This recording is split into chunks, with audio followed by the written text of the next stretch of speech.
జీవితం చేజార నీకు.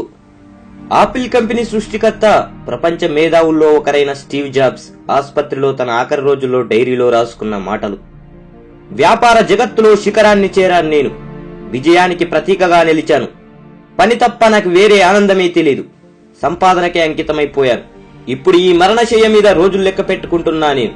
ఒక్కసారి ఆత్మ పరిశీలన చేసుకుంటే ఇన్నాళ్ళు నేను గర్వపడిన పేరు, డబ్బు ఎందుకు కొరగానివని నాకనిపిస్తుంది. ఈ నిశిరాత్రిలో నా ప్రాణాలు నిలిపేందుకు అమర్చిన యంత్రాలు చేసే శబ్దంలో నాకు మృత్యు దేవత ఊపిరి చప్పుడు వినిపిస్తోంది. నాకిప్పుడు అనిపిస్తుంది, జీవితంలో సరిపడా డబ్బు సంపాదించాక మనం ఆలోచించాల్సిన విషయాలు వేరే ఉన్నాయి.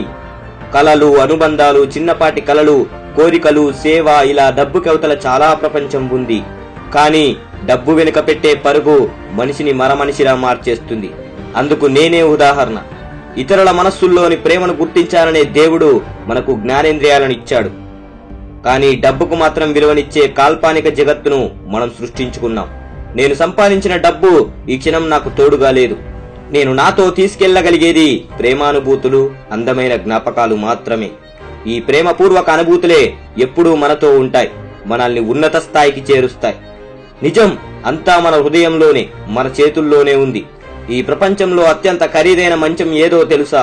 నువ్వు రోగంతో బాధపడుతూ పడుకున్న మంచం. నీ కారు నడపడానికి ఒక డ్రైవర్ను నియమించుకోగలవు. నీకోసం సంపాదించి పెట్టగలిగే ఉద్యోగులను నియమించుకోగలవు.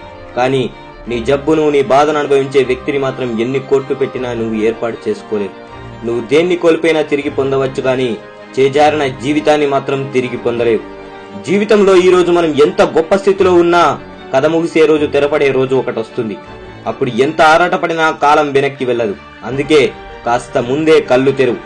డబ్బును కాదు, నీ కుటుంబాన్ని ప్రేమించు, నీ స్నేహితులను ప్రేమించు, నీ తోటి వారికి సహాయం చెయ్యి.